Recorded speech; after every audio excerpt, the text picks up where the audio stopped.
Y bueno, me permito leer la reseña de Gerardo Marrón, que es nuestro siguiente expositor. Él es egresado de Biología Marina de la Universidad Autónoma de Baja California Sur. Ha trabajado con migración de aves playeras y ecología de aves marinas en el noroeste de México y distribución y ecología de aves terrestres en las montañas, oasis e islas de la península de Baja California. La experiencia de Gerardo incluye la enseñanza de ornitología y estadística, educación ambiental, divulgación de observación de aves y talleres de aviturismo en zonas rurales de México. Sus intereses se centran en las aves endémicas de la península de Baja California, su estado taxonómico y las características ecológicas que limitan su distribución. Adelante, Gerardo Marrón, con tu presentación. Gracias. Muchas gracias. ¿Se me escucha bien? Sí. Sí. ¿Están viendo ahorita mi presentación o no? Sí. Sí. Ah, ok, perfecto. Bueno, cualquier cosa que quieran ahí me van diciendo, si me voy muy rápido, si me voy muy lento, lo que sea, ¿no? Yo les voy a hablar ahorita acerca de la historia, de la importancia de la participación ciudadana dentro, para todos nosotros como educadores y en general, ¿no? El tiempo no alcanza como para dar una plática acerca del uso de naturalista, Ebert y demás. Entonces vamos sobre esto. Y para eso, ok, vamos a comenzar con una historia que sucede en 1835, pero para dar contexto a esto, recordaremos algunos puntos como que en ese momento el presidente de México era Miguel Barragán. Ocurrió, este segundo punto lo puse antes de toda esta onda de la pandemia que dije yo, ocurrió el gran fraude de la luna, que fue una serie de reportajes en el cual se indicaba que había vida en la luna, que se había encontrado evidencia, no sé qué más, y la gente se lo creyó por completo. Y mi argumento era decir, no, pues la gente no se va a creer eso en estos días, ¿no? Pero ya con que los chips, el 5G y el líquido de las rodillas y no sé qué más, ya no estoy tan seguro. Pero bueno. Llevaba 6 años que se había construido el primer telégrafo y fue 41 años antes de la patente del teléfono.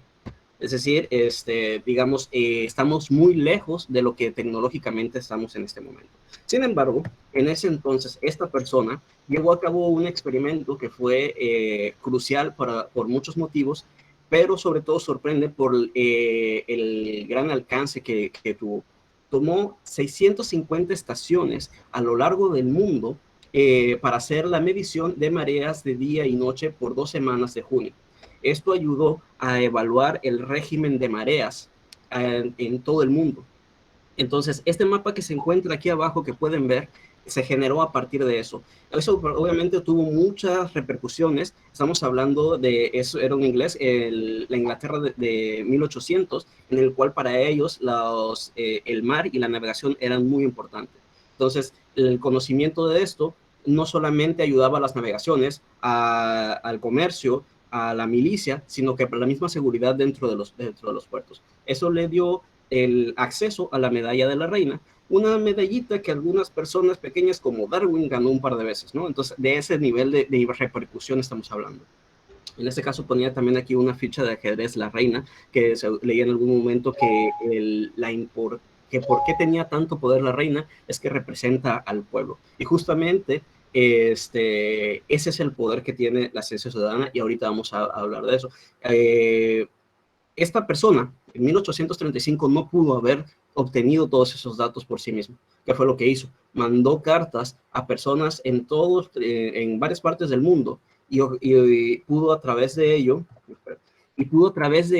organizar a toda esta gente, todas estas estaciones que recordemos eran 650 estaciones, es decir, más de 650 personas, a que tomaran las mediciones al mismo tiempo. Y entonces eso fue uno de los primeros ejercicios de ciencia ciudadana que ocurrió. ¿Alguna duda hasta este momento? No, todo bien. Ok, continuamos. Bueno, Muy bien. regresándonos a lo que nos incumbe en cuanto a las aves, a finales del siglo XIX mucha gente celebraba la Navidad con un pequeño concurso que era matar la cantidad de aves que se podía en un solo día, ¿no? Algo muy típico dentro de la cultura estadounidense. Y no solamente mataban aves, sino de pronto mataban armadillos, todo lo que se les atravesaba, hasta si un mexicano se les atravesaba, ¿no? Pero en 1900, el ornitólogo Frank Chapman dijo, ¿y si en lugar de matarlas las contamos? Y entonces pasó que el 25 de diciembre de ese mismo año, 27 personas a lo largo de 3 estados de Estados Unidos y 2 territorios de Canadá contaron 90 especies y 18.500 individuos. Luego esa actividad se empezó a popularizar y empezaron a ocurrir en otro pueblo y en otro y en otro. Actualmente se encuentran en la mayor parte de Estados Unidos y Canadá, en varios puntos de México y Sudamérica, principalmente en el continente americano. No es una costumbre que se ha extendido tanto para otras partes del mundo, pero en el continente americano se está llevando a cabo de una forma increíble. Aquí en Baja California Sur, por ejemplo, activos se están llevando a cabo el del Estero de San José, el de Todos Santos, y el de la Ensenada de La Paz, ¿no? También en Baja California se está llevando el de San Quintín, el de Ensenada, Delta del Río Colorado y el río Hardy. Y con la esperanza de que eventualmente se sigan abriendo más y más y más. Entonces estamos hablando que año con año participan miles y miles y miles de personas subiendo miles y miles y miles de datos. Este evento llevó eventualmente a la competencia. Entonces, digamos, unos pueblos querían observar más aves que otro pueblo. Entonces, para hacer eso, comenzaban desde las 12 de la noche y terminaban a las 12 de la noche para poder ver más pueblos más aves que el pueblo rival. Digamos algo así como si se enfrentaran la Purísima contra San Isidro. Una cosa por el estilo, ¿no? Ese tipo de rivalidades. Y eso llevó eventualmente a la creación de lo que se conoce como Big Day, todas las aves que puedes observar en un solo día. Y luego eso eventualmente poco a poco fue derivando en algo que se conoce como Big Year, todas las aves que puedas encontrar en un año calendario en un territorio determinado, ya sea un país, un continente, en el mundo, una ciudad, etc. Ahora, en 1934, este señor del que ya hablaba Roberto hace un momento, Roger Tory Peterson, revolucionó por completo la observación de aves y yo me atrevo a decir que el naturalismo, al crear esta primera guía que es A Field Guide to the Birds en Estados Unidos, ¿no? Principalmente. En el cual, ¿qué fue lo que hizo? Él agrupó todas las especies similares a partir de estas características que se señalan ahí, por ejemplo, que son las marcas de campo, señaló cuáles eran, en qué se diferenciaban. Entonces, digamos, ponía todas las aves azules, terrestres azules, y le decía, bueno, pues si te fijas en este y en este y en este punto, las puedes diferenciar de los demás. Y en este y en este y en este punto, y las puedes diferenciar de estas otras. Esto actualmente se lleva a cabo en muchos otros grupos taxonómicos, pero a partir de ello fue que se pudo identificar a las aves y después a otros grupos de una mejor forma. Anteriormente a esto, para tú poder identificar un ave, tenías unos manuales muy grandes y pesados en los cuales tenías que fijarte en ciertas características. Entonces, generalmente tenías que tener al ave en la mano y muchas veces para ello matarlas. Entonces, esto permitió un gran avance. Y no solamente se quedó con ello, sino que a partir de su libro, que fue un éxito inmediato, o sea, lo sacó a la venta, se agotó, sacó otro tiraje, se agotó. Pues este señor, con tan solo ese libro, ya no se tenía que preocupar por nada más en el mundo. Él tuvo todo el dinero que quiso. Y entonces, a partir de eso, comenzó a dar pláticas en diferentes universidades, en parques y demás. Y todas estas personas que se encontraban, digamos, los nerds de pajareros de closet, empezaron a salir a ver al gran Roger Tory Peterson, ¿no? Y cuando atendían a estas presentaciones, se dieron cuenta de que había otros locos como ellos, como nosotros, digamos, y empezaron a agruparse. Y así se formaron los primeros grupos de observación de aves. Entonces ya se empezaron a formar diferentes grupos a lo largo de Estados Unidos y eventualmente a lo largo del mundo. Y estos grupos empezaron a tener sistemas de comunicación vía teléfonos, vía carta, diferentes modos que para ese entonces existían.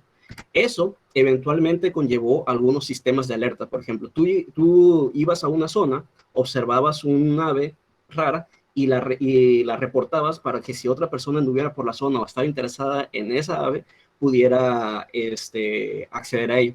Entonces, se creó poco a poco el sistema NARVA. Antes no existía como tal, como un sistema tan organizado, actualmente se encuentra. Sin embargo, ante herramientas como el Internet, cada vez está en más desuso.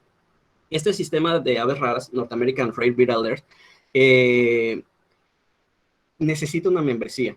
Obviamente necesitas pagar porque es un servicio que cuesta, pero digamos es algo que al menos pajareros viejos siguen utilizando bastante en Estados Unidos y Canadá y que durante su tiempo fue muy, muy útil. Pero está actualmente prácticamente en desuso debido a la implementación de aproximadamente en 2000, 2002, algo así, de las páginas electrónicas.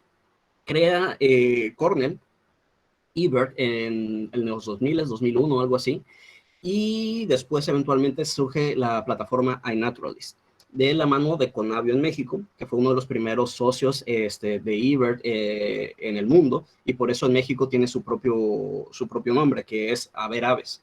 Prácticamente en ningún otro lugar del mundo tienen algo así, ¿no? Son generalmente eBird Ecuador, eBird Chile y demás. Pero en México, como fue uno de los primeros socios, se tiene Haber Aves. Entonces, si encuentran Haber Aves o eBird, son prácticamente lo mismo. ¿Cuáles son las características de esto? Bueno, ¿hasta ahorita alguna duda? Todo bien. Ok, bueno. Entonces, ¿cuáles son las características de esto? Comencemos con eBird o Haber Aves. Una ventaja que tiene es que es un servicio gratuito. Tú no tienes que pagar absolutamente nada. Puedes donar, sí, porque obviamente requieren dinero para hacer todo esto, pero aunque no dones, van a seguir con sus actividades. Sirve como un sistema de almacenamiento de información propio. Es decir, tú puedes tener ahí registradas todas las especies que has visto, cuándo las has visto, todos los individuos que has visto, todas las fotografías que has tomado y subido, todos los audios que has tomado, registrado y subido. Puedes consultar estos registros, puedes tener alertas personalizadas. Existen concursos mensuales, a veces anuales. Hubo en alguna ocasión uno anual para México en particular, pero al menos mensualmente existen concursos en los cuales si tú cumples con ciertos requisitos, generalmente es subir cierta cantidad de observaciones, listas completas o listas con fotografías y demás, se rifan diferentes cosas. Generalmente unos binoculares de marca 6, que son muy buena marca. Entonces, otro aliciente para eso. Y existe además un sistema de revisores que se encargan de tratar que la información que se encuentra ahí sea lo más fiable posible. Primeramente, un sistema de filtros que van a tratar de separar las cosas que son factibles de las que no. Y después de eso vienen este grupo de revisores que se encargan de estar viendo si no existe evidencia, si es descabellado, si es poco plausible, etcétera. Entonces, ¿cómo son este sistema de alertas? Tú te puedes suscribir ahorita ya incluso a nivel municipio, pero puede ser a nivel estado, nivel región, nivel país, para ver si hay aves que te falten en esa zona o aves raras, y entonces puedes hacerlo como que cada hora, cada día o cada semana te estén llegando esas alertas. Entonces, digamos que tú estás muy interesado en una especie que te falta en tu listado, tú le pones como alertas a especies en la mira, y entonces cuando alguien la vea, te va a mandar esa alerta, así como que está esta especie que te falta, la registraron ahorita en tal lugar, entonces ya tú decides si vas o no vas. Entonces es un gran sistema que además es automático, no como el sistema de Narva, por ejemplo, y personalizado para el nivel de clavadez que tú quieras y completamente gratuito. Otra de las ventajas que tiene es que a partir de la página de exploración de los sitios de importancia, puedes tú generar este tipo de listados, los cuales son muy útiles, por ejemplo, cuando tú llevas un grupo de observación de aves a pajarear. Entonces ya puedes imprimir este listado y ya les dices, bueno, estas son las listas de las aves que se han registrado aquí. Entonces esto es con lo que podríamos esperar en esta época, en este lugar, por ejemplo, ¿sí? Era de El Estanque en el Rosario, por ejemplo, allá en el Santuario de los, bueno, cerca del Santuario de los Cactus. Además, sirve como una herramienta de aprendizaje. Si tú quieres ver la distribución que se tiene de una especie, en este caso Melospisa melodia, que es el gorrión cantor, ya pones dónde se encuentran estos registros y te das cuenta que en la parte sur del estado, por ejemplo, prácticamente no existen. Existen uno que otros registros, los más sureños en llanos de Iray y en el bosque, y fuera de eso se encuentran en los oasis norteños de la península de Baja California Sur. Entonces, no solamente para eso, sino para cualquier otro tipo de especies, o puedes usarlo como una herramienta para planeación de viajes. Si tú vas a viajar, por ejemplo, como nos acaban de convencer y decir como que no, pues va a estar Radamarque, va a estar Toño y demás, no, pues vámonos a pajarear. a Guerrero Negro. Pero ¿qué otros sitios hay para pajarear en Guerrero Negro? Entonces ya puedes ver cuáles son los sitios que se han registrado como sitios de interés para observación de aves, que generalmente son en sitios donde se encuentran muchas especies, ¿no? Entonces aquí, por ejemplo, en Guerrero Negro, si se dan cuenta, hay varios puntitos que indican que esos son sitios interesantes y que tienen, dependiendo del color que tengan, acá a la derecha abajo se ve el código de cuántas especies. Por ejemplo, este que se encuentra aquí en amarillo, que seguramente es el parque o que está enfrente de exportadora de sal, o el santuario, tiene alrededor de entre 150 y 200 especies de aves, lo cual es bastante. Y se dan cuenta por acá, por Ebea Asunción también está un buen punto, el oasis de San Ignacio también es un buen punto, entonces puede ayudarles para la planeación. No solamente a partir de los puntos, sino las especies que les pueda faltar. En este caso, yo, por ejemplo, en ese momento, como 2019, hice una planificación de cuáles especies me faltaría, podría haber yo en Tamaulipas. No, pues todas esas. Y eso fue antes de un viaje. Y sorpresa, cuando fui a Tamaulipas vi casi todas esas. Entonces es una herramienta muy útil. Y todas estas herramientas están desarrolladas a partir de los datos que todos y cada uno de nosotros generamos, ¿no? Además, se puede utilizar a través del teléfono con la aplicación, con lo cual ustedes pueden estar subiendo listados, incluso aunque no tengan, registrando las aves, incluso aunque no tengan señal. Ya después, cuando llegan a un sitio con internet, las pueden subir. Pueden hacer la exploración de sitios cercanos si tienen señal. Y bueno, también existe el portal de iNaturalist, que tiene la ventaja de que puedes trabajar no solamente con aves, sino con cualquier otro grupo biológico. Ahora, regresando a las aves, otra de las cosas en las cuales podemos participar es con la observación y el reporte de marcas. Los ornitólogos marcan a las aves para muchas razones. Algunas de ellas son, por ejemplo, revelar patrones de migración, de estacionalidad, de individualidad, muchas cosas. Entonces, si ustedes llegan a observar o alguna ave marcada, es muy importante para el investigador que está trabajando con ello. Es algo bastante importante. Pero ¿cómo podrían llevar a cabo ese registro?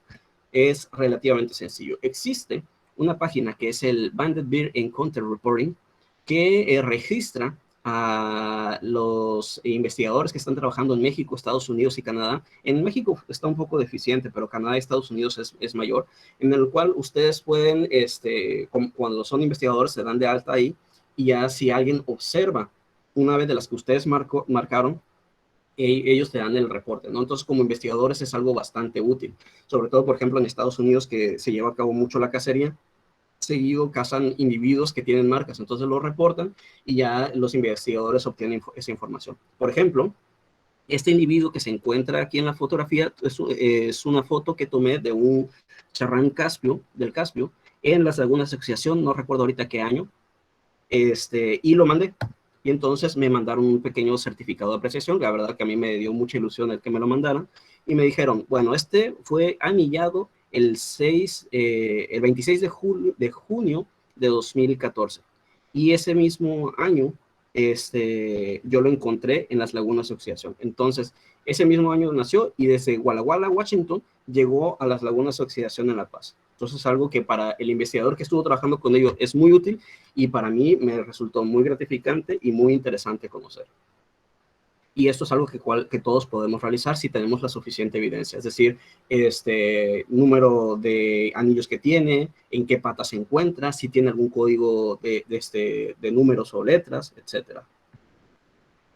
Por otro lado, más allá de eBird, todos los registros que ustedes suban a eBird, ahorita están también tratando de usarse iNaturalist, llegan a este señor. Este señor que se encuentra ahí es alguien a quien debemos muchísimo en la ornitología y observación de aves en Baja California, y me atrevería a decir en México, es Richard Erickson.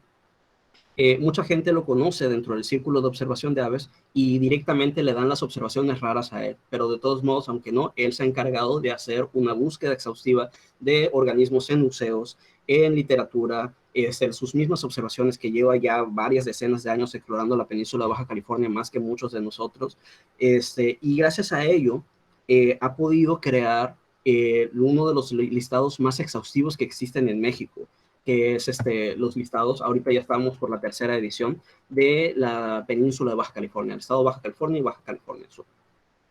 Ahora, si bien este listado lo escribe él, todo esto es posible gracias a la información que cada uno de los observadores de aves a través del tiempo ha realizado. Cada observación de gorrión, cada observación de colibrí, cada observación de un pelícano, todas esas forman ese conjunto de información que él ha podido sintetizar ahí. Es decir, Richard Erickson es una persona muy importante, es una persona muy valiosa, ha contribuido muchísimo, pero él no podría hacer todo esto que está aquí sin el apoyo de los demás.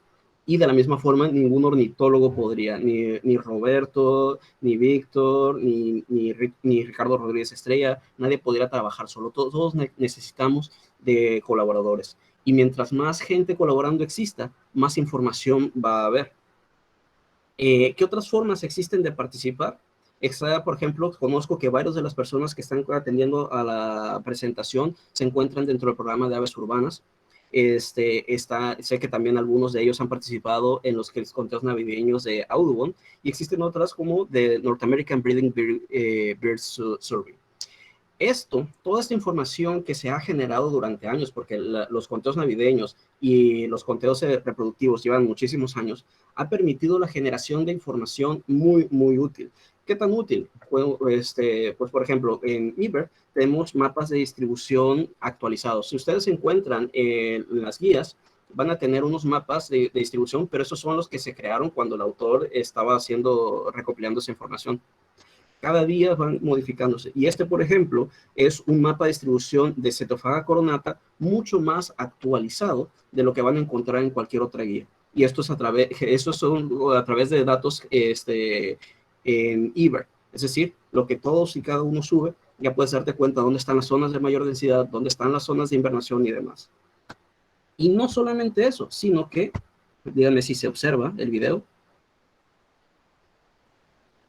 ¿Se observa?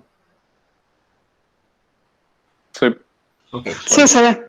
Bueno, esto es el patrón de migración de Cetophaga coronata. Es decir, a partir de todos estos datos de miles y miles de personas, podemos ver cuáles son las rutas de migración, cuáles son los tiempos de migración y cuáles son las zonas, por ejemplo, que se saltan. Si se dan cuenta, en la migración al sur, déjenme ver si puedo ponerlo por aquí.